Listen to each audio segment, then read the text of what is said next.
आज आहे माझ्या रुद्राचा वाढदिवस. खुश पण आहे आणि दुःखी आहे. खुश याच्यासाठी आहे का सर्व संकटातून माझा रुद्र वाचला. कमी दिवसाचा आहे, 7च महिन्यात डिलिव्हरी झाली माझी. 9 महिने कंप्लीट नव्हते झाले. 2 महिने वेळ होता. 1 किलो 400 की 500 ग्रॅम त्याचं वेट होतं. 18 दिवस काचेमध्ये ठेवला त्याला आणि एवढ्या संकटातून माझ्या रुद्राला वाचवलं देवानं. डॉक्टर आहे ना, देवानं, या सर्वांचे धन्यवाद. देवाचे तर धन्यवाद मी कधीच नाही विसरू शकत, ना डॉक्टर लोकांचे. कारण की देवाला माहीत असन की पुढं चालून माझ्या आयुष्यात असं होणार आहे म्हणून. म्हणून देवानं एक हिरावून घेतलं तर एक माझ्याजवळ ठेवलं. त्याच्यात आता खुशी आहे की माझं बाळ माझ्यासोबत आहे, माझा रुद्र.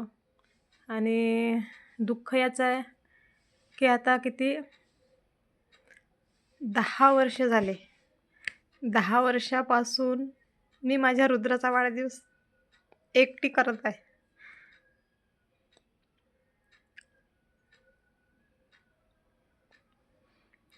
आज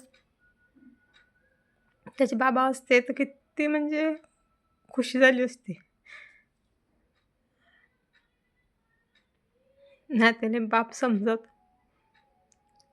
त्याला जर विचारलं की बाबू तुझे बाबा कसे होते, का होते, तुला आठवते का? नाही म्हणते. ते असताना मी फक्त त्याचे 2 वाढदिवस चांगले केले. त्याच्यासमोर फक्त त्याचे 2 वाढदिवस झाले. तिसऱ्या वाढदिवसाला ते नव्हते.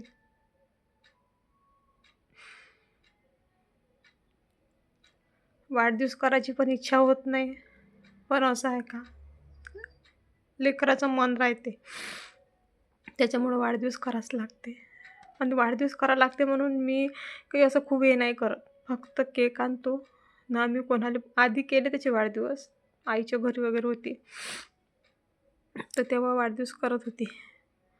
आणि इथं कसं दिवसभर मी कामानं थकून जातो. तिकडून आल्यानंतर मग ते नाश्त्याचं हे ते बनवायला यायला वेळ होऊन जाते मला. मग करतच नाही त्याचा वाढदिवस मी. फक्त त्याला लक्ष्मण करतो, केक आणतो, बस.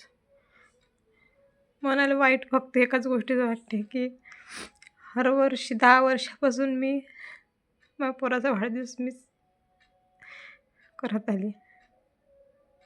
आज त्याचे वडील असते तर ते चित्र वेगळंच असतं. तो क्षण वेगळाच असता. जेव्हा तेव्हा ते तर आहे त्याचे फोटो टाकन मी उद्याला वगैरे किंवा टाकन. जेव्हा त्याचा पहिलाच वाढदिवस होता, एवढा चांगला वाढदिवस केला. जरी आम्ही जेवण वगैरे नव्हतं दिलं, पण नाश्ताच होता. 11 ते 12 वाजेपर्यंत त्याचा वाढदिवस संपला नव्हता. माझ्या रुद्राचा पहिलाच वाढदिवस.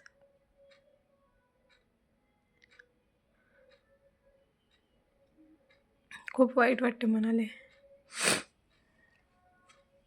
पण आता काय करणार, इलाज नाही आहे. देवाला तर म्हणतो आता जसं तूने एक हिरावलं माझ्याजवळून, फक्त माझ्या लेकराला सुखात ठेव. त्याला कोणत्या वाईट मार्गानं लागू नको देऊ. जसे माझे विचार आहे तसेच माझ्या लेकराचे विचार ठेव.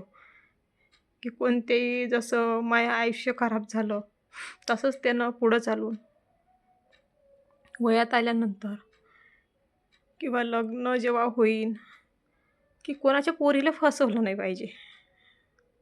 कोणाच्या पोरीचं आयुष्य खराब नाही झालं पाहिजे त्याच्यामुळं.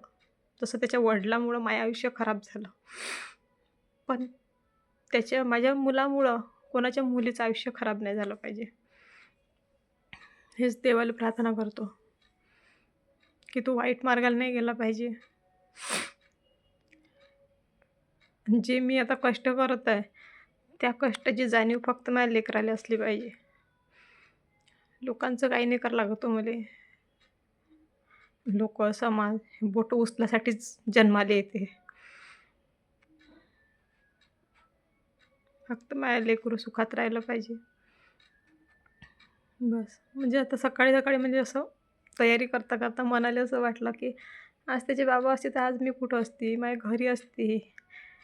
माझं घरदार सोडून मला इथं या नसतं लागलं. माझ्या लेकराचा वाढदिवस मी घरी केला असता, त्याच्यासोबत एवढे वर्ष वाढदिवस झाला असता माझ्या पोराचा. पण आज नाही.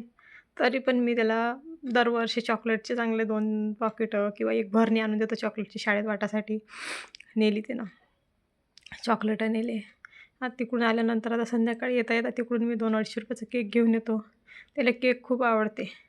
मग मी काय करतो, केक आणतो आणि तोच केक कापते. औक्षण केलं त्याला की मग खाऊन घेते. 2 दिवस केक खाते.